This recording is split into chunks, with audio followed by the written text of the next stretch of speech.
김윤경의 생생경제. 안녕하세요. 김윤경입니다. 부동산의 마지막 빗장인 금융규제, 주택담보인정비율 LTV, 또 총부채 상환비율 DTI가 완화될 것 같습니다. 새 경제사령탑으로 지명된 최경환 경제부총리 후보가 이 빗장을요 한겨울에 입은 여름 옷에 비유를 했기 때문입니다. 근데 과연 이 규제 풀면은 얼어붙은 시장은 풀릴까요? 가계부채 문제가 더 심각해지진 않을지 걱정도 됩니다. 이탈리아 축구대표팀의 빗장 수비를 중시하고 지능적인 반칙까지도 써서 상대방의 공격을 막는 전술입니다. 우리 팀도 러시아전을 하루 앞두고 있는데 홍명보 감독 지지 않는 경기를 하겠다라고 포부를 밝혔는데 우리 국가대표팀이 빗장 수비와 더불어서 날카로운 공격력으로 쿠이아바에서 승전보를 가져다 주기를 기대해 보겠습니다. 폐쇄적에서는 우리 경제도 생존하기 어렵죠. 그렇다고 해서 무작정 빗장을 열어서도 안 됩니다. 의료법인 영리화, 외국 자본 규제, 또 그리고 중소기업 적합업종, 이 필요했던 빗장들을 열어 제끼는 것, 그 여부와 시점을 정하는 건 매우 신중해야 될 겁니다. 빗장을 걸어야지만 비로소 공정 경쟁이 되는 그런 경우도 적지가 않거든요. 김윤경이 뽑은 오늘의 생생 키워드, 빗장입니다.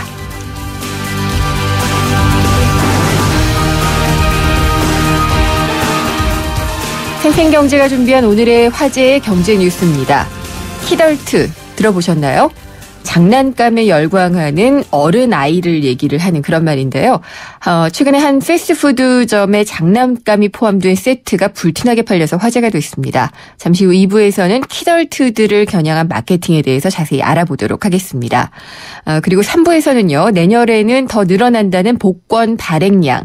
왜 늘어나는지, 그리고 복권에는 항상 사행성 논란이 있기 마련인데 여기에 정부는 어떻게 대처를 할지 복권위원회 측과 연결해서 자세히 얘기를 나눠보도록 하겠습니다.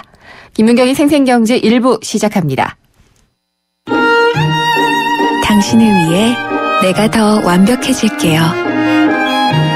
물이 머무는 저수조부터 물이 나오는 코크까지 안팎으로 깨끗하게. 네가 처음이야. 이런 신선함. 쿠쿠 코크살균 정수기 인앤아웃.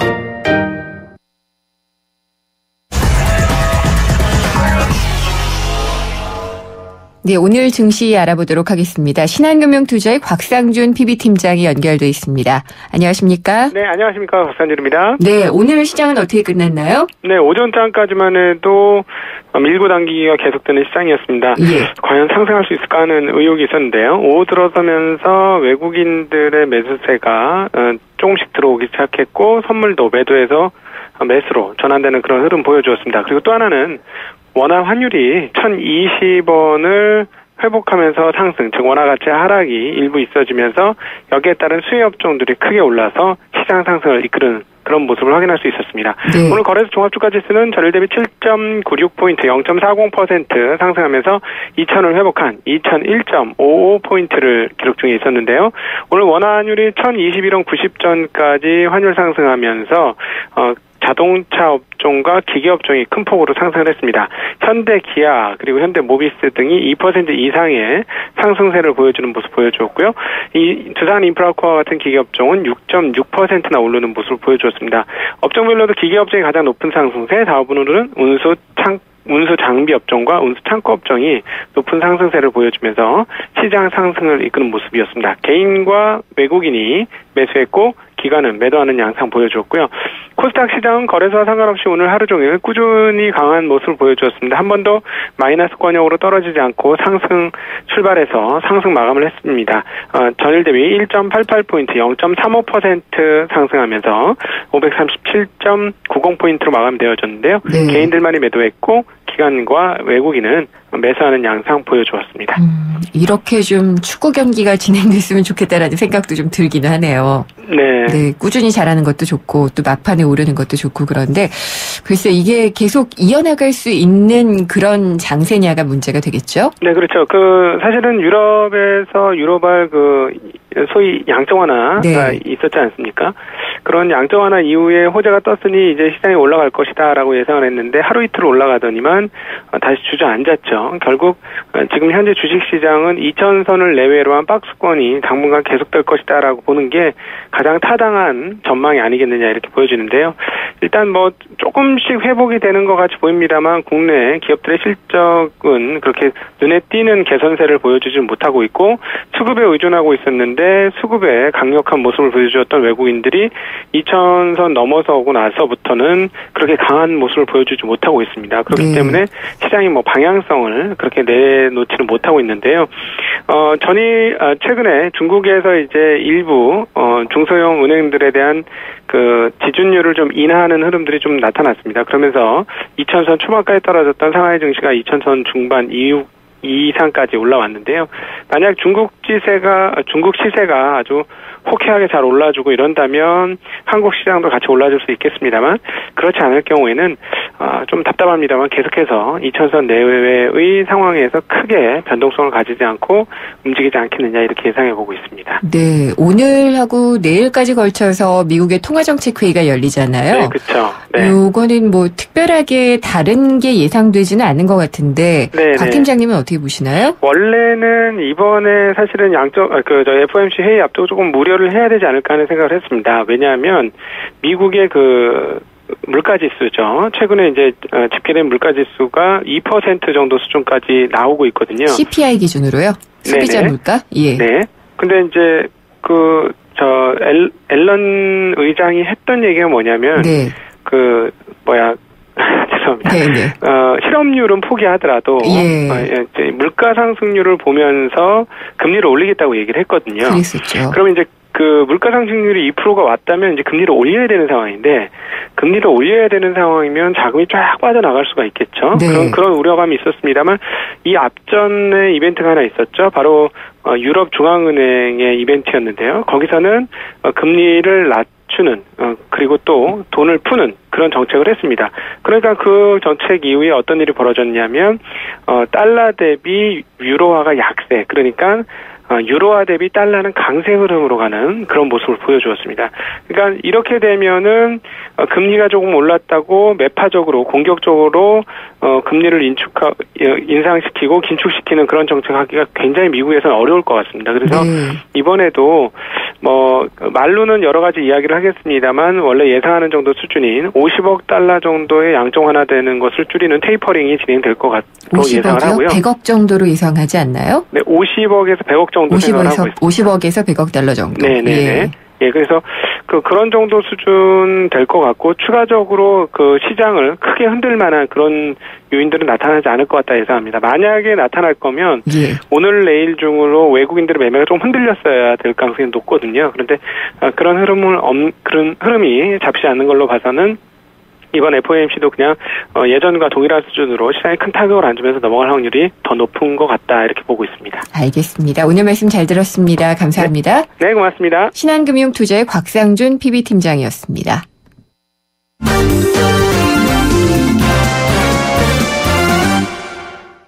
네, 오늘의 주요 경제 뉴스들 정리해 보겠습니다. 한국일보 이성철 부국장입니다. 안녕하십니까? 안녕하세요. 네. 예산은 우리나라 살림 자체를 계획을 세우는 거잖아요. 네. 살림살이를 보니까 이제 결산을 해봤더니 낭비한 사례가 상당히 많이 잡힌 걸로 나왔네요. 예, 그렇습니다. 이 국회 예산결산특별위원회, 그다음에 또 감사원 이런 데서 작년도 이제 결산, 돈을 국민 세금을 걷어서 돈을 어디에 어떻게 썼나라는 거를 결산을 해봤더니 여전히 예산 낭비 사례가 적지 않았다 이렇게 지적이 되고 있습니다. 대표적인 게 자전거 도로 사업인데요. 아마 다들 기억을 하실 겁니다. 지난 정부 때, 이명박 정부 때 이른바 친환경 녹색 성장 패러다임을 강조를 하면서 화석연료를 줄이고 여러 가지 녹색 비즈니스, 그 중에서 이제 자전거도, 있었죠. 자전거는 이제 공해를 배출하지 않는 거니까, 네.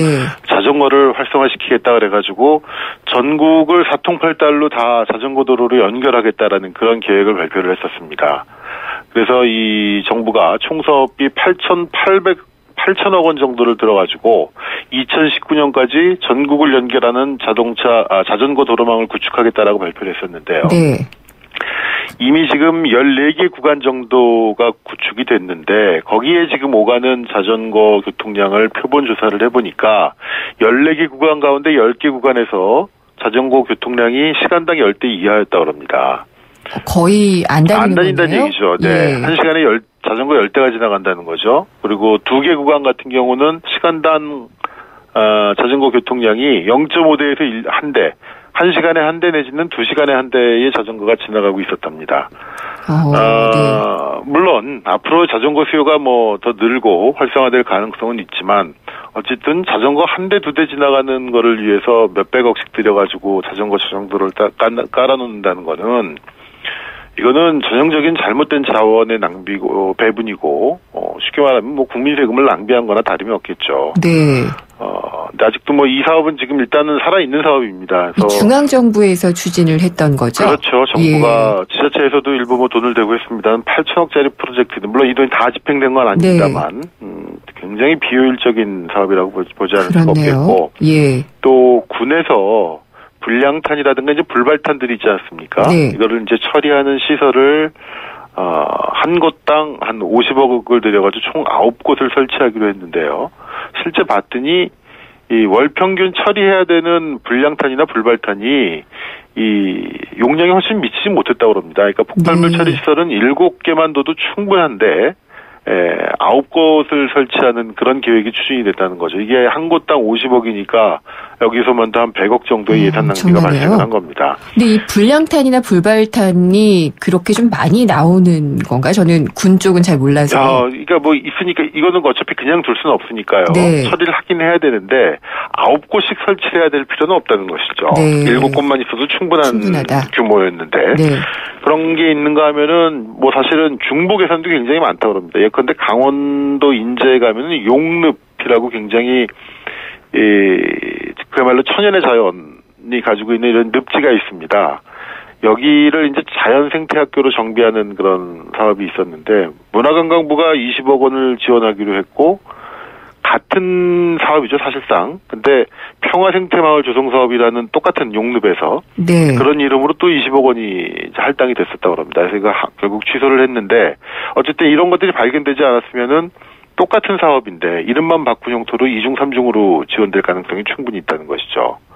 그리고 그런가 하면 이제 새만금에 대형 풍력단지 풍력 사업, 시범단지를 구축하는 것도 있었는데, 이거 정부가 지원해서 시범 사업을 하겠다라는 건데, 이 사업이 추진되자마자 이미 민간에서 활성화가 돼가지고, 사실상 정부가 이렇게 지원을 할 필요가 없어졌다는 겁니다. 그렇군요. 네, 돈이 근데 이미 100몇 억이 지원이 됐고, 결국 이 사업 자체가 취소가 되고, 그러니까 사실은 예산 사업이라는 게 모든 게 다 100% 성공할 수는 없습니다. 네. 하다 보면 사업 타당성에 대한 검토가 틀릴 수도 있고, 수요 예측을 잘못할 수도 있는데, 그것도 이제 정도 나름이죠. 자전거 한 시간에 한 대 지나다니는 도로를 위해서 몇백억을 지어서 그 도로를 준다는 건 이건 말도 안 되는 건데, 이게 다 국민 세금이고요. 우리가 정부가 예산을 잘 사용하고 낭비 사례를 억제하면은 그거를 포상을 해줍니다. 관련 공무원을. 근데 반대로 낭비한 공무원에 대해서는 별로 징계했다는 얘기를 들어본 적이 없거든요. 징계할 수 있는 근거는 있나 모르겠네요. 그러게요. 그러니까 이건 사실은 그렇다고 해서 잘못됐다고 모든 거를 징계하고 그럴 경우에는 또 너무 행정이 위축될 수는 있겠지만 어쨌든 이 책임 행정이라는 차원에서 이런 것들은 좀 반드시 심상필벌의 원칙이 적용돼야 되는 것이 아닌가 개인적으로는 그렇게 생각합니다. 네, 중복 예산 같은 경우에도 부처 간의 커뮤니케이션만 하면 되는 거잖아요. 그렇죠. 네, 그런 게 안 된다는 대표적인 사례였던 것 같네요. 노인 장기 요양 등급 이게 좀 세분화된다고 하는데 그렇게 되면은 혜택을 좀 더 잘 받을 수 있게 되는 건가요? 예. 지금 아마 노인 요양 시설에 아마 이제 부모님이나 이렇게 요양 시설에 모셨 분들은 다 아시겠습니다. 지금 3등급으로 돼 있습니다. 증상에 따라서 가장 이 환자라기까지는 없지만 어쨌든 거동이 완전히 불편하신 분들, 이런 1등급, 그 다음에 2등급, 3등급을 받는데, 3등급 이하가 60점 이상을 받아야지만 3등급을 받거든요. 네. 이제 그 밑에 50점에서 60점대도 새로운 구간을 만들어가지고 4등급을 주겠다는 겁니다. 지금은 60점이 되지 않으면은 전혀 혜택을 받을 수가 없는데, 그 바로 밑에 해당하는 차상위의 노인들에게도 어떤 형태로든 혜택이 돌아갈 수 있도록 4등급을 만든다는 것이고요. 네. 또 하나는 이 치매 특별 등급을 별도로 하나 만든다는 겁니다. 지금 장기 요양보험에 의한 이 노인 등급은 뭐 치매 따로 이것이 아니라 치매든 뭐 중풍이든 뭐 이 뇌혈관 질환이든 전체적인 등급을 이 증상을 봐가지고 거동 불편 정도에 따라서 등급을 주는데, 이제는 고령화 시대를 맞아서 이 치매 환자들이 워낙 많이 늘어나고 있기 때문에, 또 치매는 누군가 돌보지 않으면은 다른 이 노인 질환과는 다르게 여러 가지 사고 가능성이 있기 때문에 치매 환자들은 별도로 등급을 부여해서 보다 많은 이 보험 혜택을 받을 수 있도록 그렇게 해준다는 건데, 굉장히 뭐 바람직한 방향이라고 생각이 듭니다. 네. 저희도 경제하디슈에서 들여다보려고 하는데 내년 복권 발행량이 늘어난다 그러죠? 예. 전체적으로는 한 2.7% 정도가 늘어났는데요. 이 복권 같은 경우는 정부 산하에 복권위원회라는 데가 있어가지고 네. 1년 동안 로또든 뭐 주택복권이든 연금복권이든 이걸로 총 얼마를 발행하겠다라는 계획을 짭니다. 그게 내년 발행 금액이 3조 7천억 원으로 지금 정해졌고요. 이건 금년보다 2.7% 늘어난 건데, 3조 7천억 원에 달하는 복권 발행 중에 85%가 로또입니다. 온라인 복권이요. 네. 그리고 인쇄 복권이라든가 이런 것들은 계속 줄어들고 있기 때문에 전자복권 뭐 이런 것들은 계속 줄여나가고 있고, 로또 같은 경우는 최근 5년간 판매 금액이 연평균 5.7%씩 늘어왔고요. 특히 최근 3년 동안은 판매 금액이 연평균 7% 이상씩 늘어났다는 겁니다. 네. 이게 국민들의 사행 심리가 뭐 갑자기 늘어났다고 보기는 어려울 것 같고요. 아무래도 경기가 어렵고, 또 그러다 보면 여러 가지 이제 희망의 빛이 보이지 않는 국민들이 늘어날 때 복권 발행은 늘어나고 있는 건데, 물론 복권 발행이 늘면 이게 뭐 좋은 데 쓰이는 거니까 국가 재정을 보충하는 그런 기능도 있습니다만, 어쨌든 복권 발행의 증가라는 건 그만큼 이 사회에서 어떻게 보면은 정상적인 방법으로는 희망이 안 보인다고 생각하시는 분들이 많다는 것이기 때문에 네. 우울한 단면이라고 봐야 되겠죠. 알겠습니다. 잘 들어봤습니다. 감사합니다. 네. 한국일보 이성철 부국장이었습니다. 효주 언니, 타이어 공기압이 뭐야? 효주 언니, 얼라이먼트가 뭐야? 언니, 타이어도 보험이 있어? 언니, 윈터 타이어로 바꾸면 쓰던 타이어는? 릴렉스. 그냥 마음까지 맡길 수 있는 T스테이션 가서 스마트 케어 받아봐. 알아서 다 해줘. 한국 타이어. T스테이션. 한때 보리 하나로 콜라와 싸워 전설이 되신 분이 계셨지.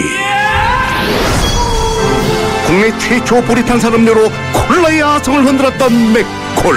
다 이슬을 맛보리 맥콜. 어린아이들의 감수성을 갖고 있는 어른, 그래서 키덜트라는 말이 있습니다.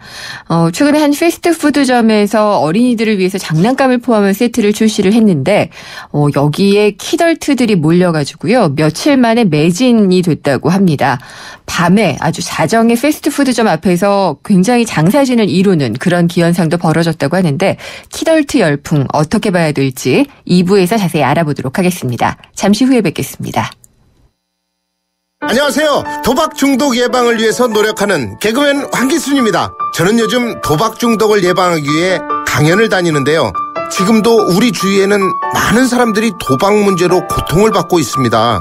본인이나 가족이 그런 고통 속에 있다면 24시간 상담 전화 1336을 눌러보세요.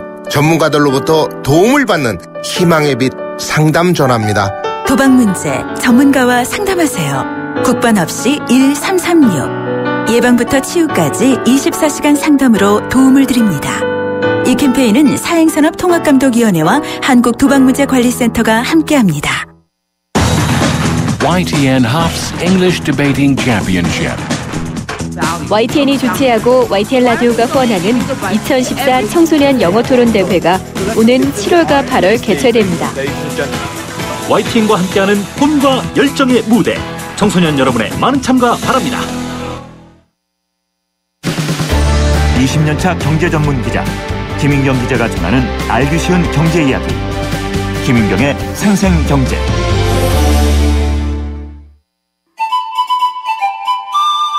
어머나, 진짜 경제는 장바구니 안에 있지.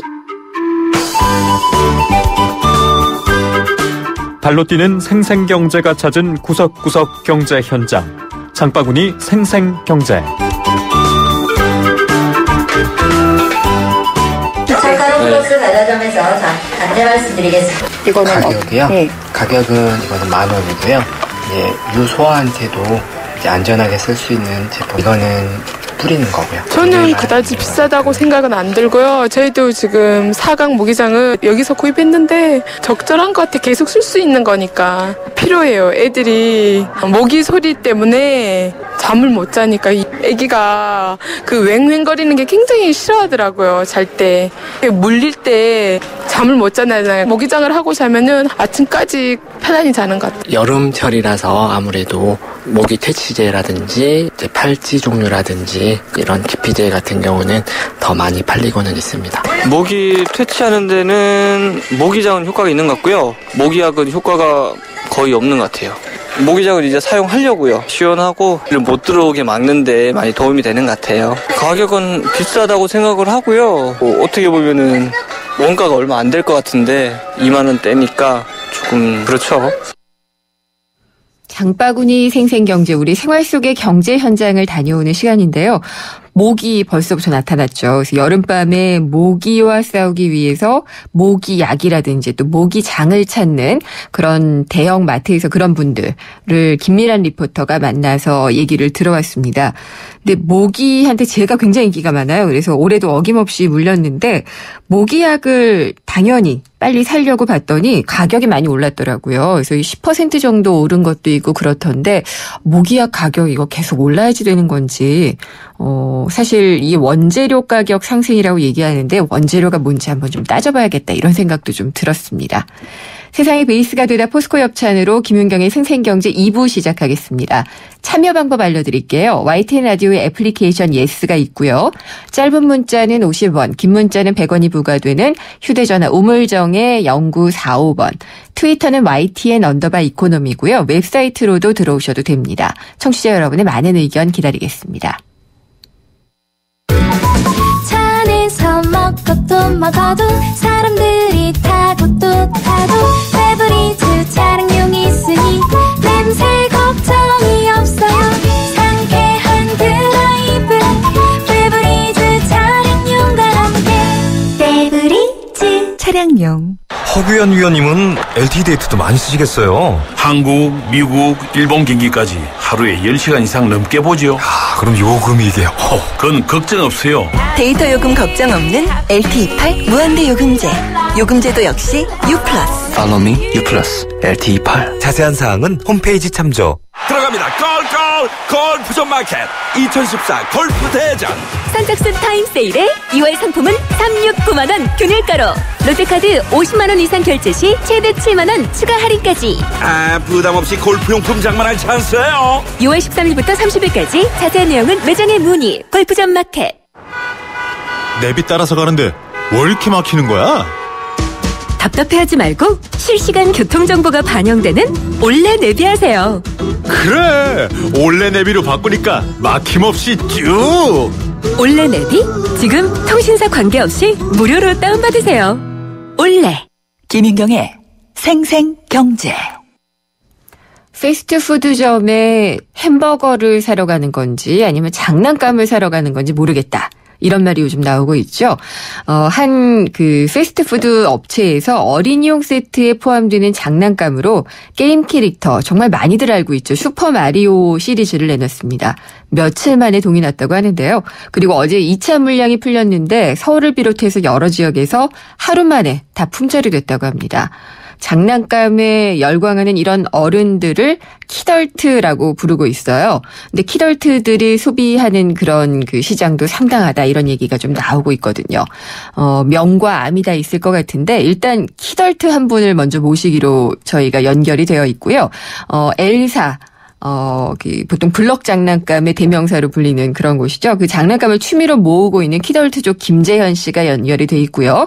이어서 서울대 소비트렌드 분석센터의 전미영 연구교수를 연결을 해서 얘기를 들어보도록 하겠습니다. 먼저 김재현 씨 전화 연결돼 있나요? 안녕하십니까? 네, 안녕하십니까? 네. 어린이 세트 구매하셨어요? 저번 1차 처음에 진행한 이벤트 때 하나 정도 이제 호기심 때문에 하나 구매를 하긴 했어요. 슈퍼마리오 좋아하시는 거예요? 아니면 전체적인 장난감들 다 좋아하시는 거예요? 우선 장난감을 어려서부터 좀 좋아하기도 했고, 굳이 마리오라서가 아니라 그냥 좀 분위기도 있고 하나 호기심에 장만하면 좋을 것 같다 싶어서 방문을 했었거든요. 그렇군요. 네. 제가 나이를 여쭤봐도 되나요? 네, 올해 31살입니다. 31이시고요. 네. 장난감은 어려서부터 좋아하셨겠고요? 네, 그렇죠. 앞으로도 계속 좋아할 예정이신가요? 아직까진 그럴 것 같아요. 네. 근데 취미로 이 블럭 장난감 많이 모으셨다고 들었어요. 슈퍼마리오 대신에 먼저. 네네. 예. 네. 언제부터 어느 정도나 모으셨어요? 우선 어릴 때부터 이제 부모님께서 가끔 이제 선물이나 이런 걸로 많이 주시기도 하셨는데 네. 본격적으로 이렇게 좀 모으고 하기 시작한 거는 제가 이제 경제적 능력이 생긴 이제 취업이겠죠. 네. 하고 한 4년 정도 된 것 같고요. 예. 다양한 커뮤니티나 이런 데를 봤을 때 저보다 훨씬 좀 많이 구매하시는 분들도 있긴 한데 저는 한 달에 하나 정도? 네. 이렇게 좀 마음이 끌리는 게 있거나 아니면 조립을 한번 해보고 싶거나 소장하고 싶다 하는 생각이 들면은 구매하는 편입니다. 이것도 제가 드려도 되는 질문일까 모르겠는데 월급에서 네네. 그러면은 두세 달에 하나 정도 사신다고 하셨는데 어느 정도 지출 비중이 되나요? 이런 장난감에? 근데 금액대가 상당히 다 달라가지고요. 예. 이게 어느 경우에는 수십만 원을 호가하기도 하고 어떤 경우에는 몇만 원 수준에서도 그치긴 한데 네. 월급에 그렇게 치명타를 줄 정도로 구입을 하진 않거든요. 그냥 소소한 취미라고 생각을 하고 네. 경제적 부담이나 이건 개인차가 있겠지만 예. 어느 정도 여유가 되고 소비를 할 수 있겠다는 수준으로 장만을 하고 있습니다. 네. 사실 저도 장난감 좋아하거든요. 네네. 치명타가 될 정도는 아니지만은 사면 살수록 더 사고 싶은 그런 마음이 있어서 여쭤봤고요. 네. 그럼 지금 하고 계신 일은 이 블럭 장난감하고 혹시 연관이 되는 그런 일인가요? 아니요, 전혀 상관없어요. 전혀 상관없이? 네네네. 네. 근데 왜 모으시는 거예요? 우선은 어릴 때는 좋아는 했지만 이제 제가 직접적으로 구매를 할 수 없는 상황이었고 네. 항상 이제 정보를 가지고 있고 구매를 했으면 좋겠다라고 생각을 했고 그냥 수집을 하는 가치도 있고 네. 집에 공간이 있을 때 전시 홍보 사무실에도 좀 들여놓기도 했거든요. 네. 그러다 보니 주변인들께서 호기심도 많이 보이시고 또 좋아를 하시고 저도 앞으로 계속 즐길 마음이 있어서 그렇게 수집을 하는 것 같아요. 그러니까 단순히 어떤 즐거움을 주는 데에 좀 투자를 하고 계시는 게 장난감이 되는 거죠. 네, 맞습니다. 그렇군요. 예. 오늘 여기까지 한번 들어보도록 하겠고요. 키덜트족들이 하여튼 다 사갔다 그래가지고 부정적으로 좀 보는 견해도 있는 것 같더라고요. 슈퍼마리오 같은 경우에. 그렇죠. 예. 네, 알겠습니다. 잘 들어봤습니다. 감사합니다. 네, 감사합니다. 예, 키덜트족이신 김재현 씨와 얘기를 나눠봤고요. 이어서 서울대 소비트렌드 분석센터의 전미영 연구교수가 연결이 돼 있습니다. 교수님 안녕하십니까? 네, 안녕하세요. 네, 키덜트 어른 아이다 이렇게 얘기를 했었는데요. 일단 키덜트 정의부터 한번 하고 갈까요? 말 그대로인 것 같습니다. 키즈와 어덜트를 연결해서 만든 신조어고요. 네. 어른임에도 불구하고 이 사고나 감성이 약간 어린아이 같은 그래서 네. 어린이의 캐릭터 제품이나 이런 것들에 몰두하는 사람들을 총칭하는 단어인 것 같습니다. 교수님이 이번에도 2014 트렌드 분석 보고서에서 키덜트라는 것을 키워드로 꼽으셨었죠. 네, 저희가 한번 그런 보고서를 쓴 적이 있습니다. 네. 키덜트 아니신가요, 혹시 교수님은? 저는 아닌 것 같습니다. 그러세요? 네. 저는 중간급 키덜트 정도 되는 것 같아가지고요. 네, 네. 근데 키덜트들이 올해 소비 트렌드 중에 키워드로 나오기도 했고, 네. 그런 지금 방금도 연결을 해서 얘기를 해봤지만 상당히 많은 것 같아요. 네, 그렇습니다. 사실은 네. 그렇죠, 맞습니다. 늘어나는 이유는 뭘까요? 일단은요. 이 분들의 어떤 출생 세대가 굉장히 좀 다양할 것 같아요. 그러니까 네. 이분들이 에코 세대라고 하는 그런 부분에 해당되는 분들이 참 많아요. 그러니까 베이비붐 세대의 자녀 세대들인데요. 네. 대규모 출산이 메아리처럼 돌아온 세대라고 해서 에코 세대라고 부릅니다. 그리고 이 키덜트에 들어가는 에코 세대들의 특징을 보면은 굉장히 경제적으로 풍요로운 환경 속에서 성장을 했고, 네. 또 디지털 기기나 어떤 교육 수준도 그런 것들도 굉장히 풍요로운 세대를 받았고, 또 해외 시장도 다양하게 경험을 했고요. 굉장히 풍요로운 어린 시절을 보낸 것에 반해서 조금 어려운 어른 시절을 보내고 있는 것은 맞습니다. 뭐 네. 취업이라든지 결혼 등 이럴 때 우리가 계속해서 향수나 이런 것들을 자극하는 제품에 관심을 많이 갖는 것 같고요. 네. 또 한편으로는 취업 등이 계속해서 뒤로 미뤄지면서 이분들이 취직을 하고 경제력을 가졌을 때 또 자신들의 어떤 그런 것들을 충족시켜주는 제품에 돈을 쓰는 그런 형태의 모습도 보이는 것 같습니다. 네. 그러면은 이 키덜트의 가치 부여를 뭐 좋다 나쁘다로 하기는 쉽지는 않을 것 같기는 해요. 예, 사실은 이것은 가치적인 문제는 아닌 것 같고요. 어떤 현상적인 것 같아요. 이렇게 볼 수 있을 것 같습니다. 그러니까 중간 정도의 수준이 아닐까 본인은 이렇게 네. 말씀을 하셨는데요. 예. 조금 극단적인 형태의 키덜트들은 이 키덜트 제품들을 굉장히 수집하는 모습을 보입니다. 건담 프라모델이나 레고 같은 것들을 굉장히 많은 돈을 지불하고서라도 모으고 또 시리즈별로 업그레이드가 되면 그걸 또 계속해서 사야 하는 주변에 꽤 있어요. 그렇죠. 중독적인 모습을 보이는 강한 키덜트가 있을 수도 있고요. 네. 또 한편으로는 약한 형태의 모습도 보일 수 있습니다. 이왕 화장품이나 뭐 제품을 사야 한다면 어떤 키덜트적 요소가 가미되어 있는 제품, 뭐 귀엽고 깜찍한 캐릭터의 제품들을 구매하겠다. 네. 이런 것들은 어차피 발생할 소비에 키덜트적 요소가 들어간 거거든요. 그러니까 이런 형태의 약한 형태의 키덜트 현상도 있겠죠. 예. 일종의 퇴행 현상이기도 한가요? 아마 사실은 전 세계적인 하나의 현상이에요. 우리가 지금 전 세계적으로 경기가 그렇게 좋지 않기 때문에 굉장히 호황이었던 어떤 시대를 향수하는 트렌드가 이 중요한 메가 트렌드의 한 축을 뭐 미국이나 일본이나 중국이나 한국에서도 이루고 있는데요. 그것들의 하나의 현상이 아닐까 그렇게 볼 수 있겠습니다. 그렇군요. 그러니까 이제 내 지갑을 여는데 정말 그 어렸을 적의 그런 향수 를 위해서 지불하는 거니까 괜찮다라는 어떤 자기 합리화가 가능하지 않을까 싶어서 퇴행 현상이 아닌가 여쭤봤어요. 네, 그렇습니다. 네. 근데 뭐 우표 수집이나 곤충 채집 이런 것들도 어린 시절에 많이들 하거든요. 예. 그런 수집하고 이런 그 키덜트들이 열광하고 있는 이런 장난감들하고는 좀 차원이 다르다고 봐야 될까요? 그렇죠. 어릴 시절에 열광했던 그 다양한 그 애니메이션이라든지 그런 캐릭터들 그리고 장난감 회사들이나 그런 데서 조금 이렇게 붐업을 하는 것들이 가지고 있고요. 또 최근에는 그런 회사들이 자사의 뭐 장난감들을 판매하기도 하지만 기타 다른 업종과 콜라보레이션을 많이 하고 있어요. 네. 화장품의 어떤 용기를 디즈니 만화의 캐릭터를 담는다든지 네.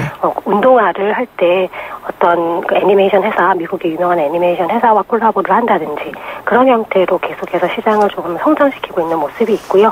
한편에 자본화된 또 향수라고도 할 수 있겠죠. 자본화된 향수. 그 말씀이 맞는 것 같네요. 근데 키덜트를 겨냥한 마케팅이 뭐 꼭 나쁘다고는 볼 수는 없을 것 같고요. 지금 콜라보레이션, 그러니까 협업을 해서 그 어떤 캐릭터를 갖고 있는 업체가 제조물에다가 그것을 뭐 이렇게 같이 혼합을 한다든지 그런 것들은 있는 걸로 얘기를 하셨는데 이번 해피밀, 그러니까 마리오 대라는 어떻게 보시나요? 이것도 약간의 이벤트성이긴 하지만요. 제가 말씀드렸던 그 두 번째 콜라보레이션이 아닐까 싶습니다. 그래서 뭔가 패스트푸드라는 그런 업종을 다시 한번 그 타겟팅을 그 젊은 아이들 위주로 되어 있던 타겟팅에서 조금 어른들까지 포함시키면서 이 어른들이 좋아하는 마리오라는 추억의 향수 캐릭터를 덧붙임으로써 사실은 제품 자체는 어린이 제품이지만 이 어른들이 구매하게 만드는 그런 형태의 또 하나의 마케팅이 아니었나 이렇게 해석할 수 있을 것 같습니다. 예, 그리고 부모들이 좋아하는 캐릭터를 아이에게 사준다고 해서 사주기도 하고 그런 경우도 좀 있는 것 같아요. 그렇죠. 네. 사실 캐릭터가 들어간 유모차 같은 것은 그 아기도 좋아하지만 사실은 그걸 구매하는 어머니들이 훨씬 더 좋아하거든요. 아이들은 사실 잘 모르죠. 맞습니다. 네. 네. 근데 이 키덜트 시장의 규모 측정이 가능한가요? 이 어른들을 위한 장난감 가게들 이렇게 말씀드린다면 뭐 규모가 나올 수도 있겠지만 네. 사실은 이것이 확장되어서 다양한 회사들이 키덜트적 요소를 마케팅으로 활용하기 때문에 예. 정확하게 숫자를 합산하기는 좀 어려울 것 같습니다. 뭐 미국에서는 어느 정도 뭐 이런 식의 분석이 나온 걸 제가 본 적이 있어서요. 예, 그것은 그러면은 어떤 뭐 제조하는 그런 것들이 판매되는 물량 뭐 이런 정도를 측정을 한 걸까요? 그러면? 맞습니다. 그 어른을 위한 장난감들, 레고라든지 네. 그런 것들을 아마 규모를 합산한 것일 거고요. 제가 말씀드렸던 조금 큰 의미의 키덜트적 소비를 합산한 것은 아닐 거라고 생각합니다. 네. 이게 어느 정도 나갈까요? 키덜트 붐이요. 키덜트 붐은 제 생각에는요. 단기적으로 사라질 것 같은 트렌드는 아니에요. 네. 조금 큰 트렌드로서 향수를 추억하는 트렌드가 지금 굉장히 오랜 시간 동안 사회에서 트렌드적으로 자리를 잡고 있습니다. 매달 개봉하는 영화를 봐도 돌아온 리턴즈 시리즈가 굉장히 많아요. 예. 이런 향수라는 키워드가 계속해서 지속적으로 인기를 끌면서 그 어른들의 어떤 동심을 자극하는 키덜트적인 소비는 굉장히 지속적으로 조금 가지 않을까 그렇게 생각하고 있고요.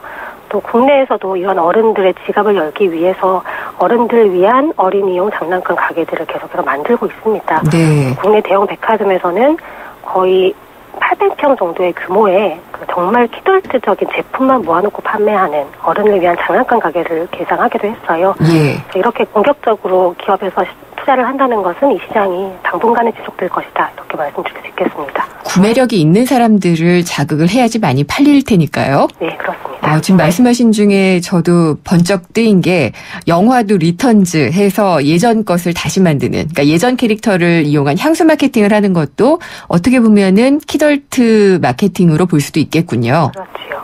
네, 알겠습니다. 오늘 말씀 감사합니다. 네, 고맙습니다. 서울대 소비 트렌드 분석센터의 전미영 연구 교수였습니다. 생생경제를 다양하게 만나는 방법. YTN 라디오 앱 예스와 웹사이트 김윤경의 생생경제 또는 트위터 YTN_이코노미로 실시간 듣기와 다시 듣기를 하실 수 있고 방송 내용에 대한 문의와 의견을 주실 수 있습니다.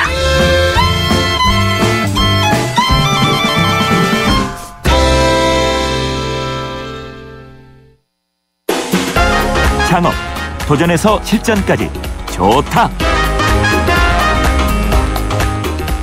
올해도 어느새 상반기가 저물어 가고 있는데요. 창업시장도 상반기를 좀 마무리하는 그런 시점인 것 같습니다. 그래서 올해 상반기 창업시장은 어땠고 또 하반기 창업시장은 어떨지를 전망하는 시간을 가져보도록 하겠습니다. 창업 컨설팅사 스타트 비즈니스의 김상훈 대표입니다. 안녕하십니까? 네, 안녕하세요. 김상훈입니다. 예, 올해 상반기 창업시장은 전반적으로 어땠나요? 예, 올해 상반기 창업 시장 상당히 어려웠던 시대였고요. 어떻게 보면 어깨를 잔뜩 웅크린 창업자들과 좀 신중하게 지갑을 여는 소비자들의 줄다리기 시장이 아니었나 이런 생각도 좀 들고요. 네. 사실 2014년 새해가 열릴 때만 하더라도 어떻게 보면 창업 시장에 어떤 희망의 메시지가 상당히 많았었고요. 하지만 이 봄 되면서 이런 4.16 사태라고 하는 세월호 참사도 일어났고 자영업 시장이 어떻게 보면 상당히 좀 직격탄을 맞았던 이런 상반기가 아니었나 하는 생각이 듭니다. 그럼에도 불구하고 창업 예정자들은 최근에 이런 KT 같은 기업에 8,300명 명퇴직자 나오기 시작했고 여의도 요즘 금융업계 같은 경우도 상당히 좀 이 명퇴자들이 나오고 있는 상황이라서 여전히 창업에 대한 잠재 수요는 상당히 좀 많이 늘어나고 있는 상반기가 아니었나 하는 생각이 듭니다. 네, 그러면 상반기 창업시장 업종별로는 어땠나요? 먼저 외식업 시장 좀 말씀드리고 싶은데요. 사실은 외식업 시장은 여전히 커피 전문점을 창업하고자 하는 수요는 많습니다. 네.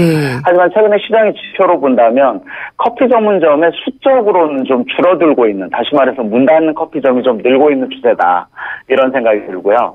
한식 아이템 같은 경우는 최근에 이런 쭈꾸미나 낙지를 테마로 해서 다양한 샐러드나 이런 묵사발까지 주는 이 쭈꾸미 한 접시, 한상 컨셉의 대형 음식점들 상당히 좀 많이 생겼고요. 네. 고깃집 같은 경우는 국내산 소 한 마리를 600g 한 근에 4, 5만 원 정도 파는 이런 저가 국내산 쇠고기 전문점. 이런 거 있죠. 최근 분식 시장에서 좀 눈에 띄었던 게 기존의 김밥 전문점의 프리미엄 시대가 열렸다. 다시 말해서 김밥 한 줄 3,500원, 4,200원 하는 이른바 고급 김밥 전문점이 요즘 시장에서 거의 뭐 열풍이라고 할 정도로 많은 브랜드가 좀 생겨나고 있는 것 같습니다.